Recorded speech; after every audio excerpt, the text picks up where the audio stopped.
আসসালামু আলাইকুম, সবাইকে বৈশাখীর শুভেচ্ছা। বৈশাখী উৎসব উপলক্ষে বাঙালির ঘরে ঘরে থাকে ইলিশ ভাজার পাশাপাশি বিভিন্ন রকম ভর্তার আয়োজন। তাই আমার আজকের রেসিপি ইলিশ মাছের লেজ ভর্তা। আর এই লেজ ভর্তা তৈরি করার জন্য আমি 1 পিস লেজ নিয়ে নিয়েছি আর সাথে ইলিশ মাছ ভাজার জন্য নিয়ে নিয়েছি। মাছগুলোকে প্রথমে কিছুটা লবণ দিয়ে রেখে দিয়েছি, তারপর একটু হলুদ আর মরিচের গুঁড়া দিয়ে এবার ভালো মতো মাখিয়ে রেখে দিলাম। এবার ভাজার জন্য কড়াইতে বেশ কিছুটা তেল নিয়ে নিয়েছি।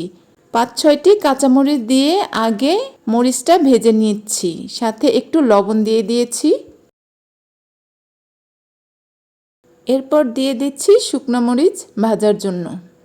শুকনো মরিচটা একটু বেশি করে নিয়েছি, আমি এর সঙ্গে আরও কিছু ভর্তা করব এই জন্য। এরপর লেজ আর কানসাটা ভেজে নেব।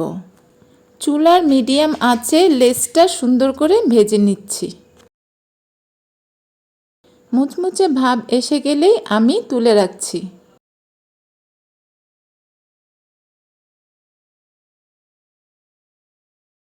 এই তেলেই আবার ইলিশ মাছগুলো ভেজে নিচ্ছি। তেলটা আমি একটু বেশি পরিমাণে দিয়েছি, কারণ ভাতের সঙ্গে খাওয়ার জন্য। লালচে ভাব হয়ে গেলে উল্টে পাল্টে আমি মাছটা তুলে নেব।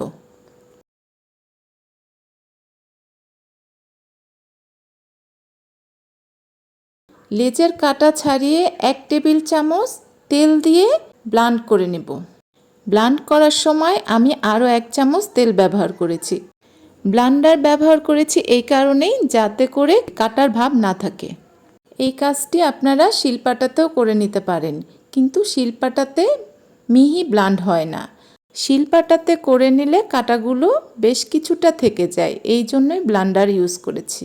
এবার কাঁচামরিচ, ধনেপাতা, পেঁয়াজ আর এই মাছের লেজ একসঙ্গে ভর্তা করে নিচ্ছি। এরপর দিয়ে দিচ্ছি 1 থেকে 1.5 টেবিল চামচ তেল, যেই তেলটা আমি ভেজে রেখেছিলাম। মরিচ মাখানোর সময় আমি স্বাদমতো লবণ দিয়ে দিয়েছিলাম। এই তো তৈরি হয়ে গেল আমার ইলিশ মাছের লেজ ভর্তা। পাশাপাশি আমি ডাল ভর্তা রেখেছি, ভাজা মাছ রেখেছি আর ছিল টমেটো ভাজি।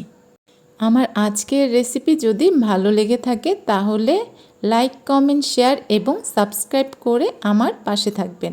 চাইলে ফেসবুকেও ফলো দিয়ে রাখতে পারেন।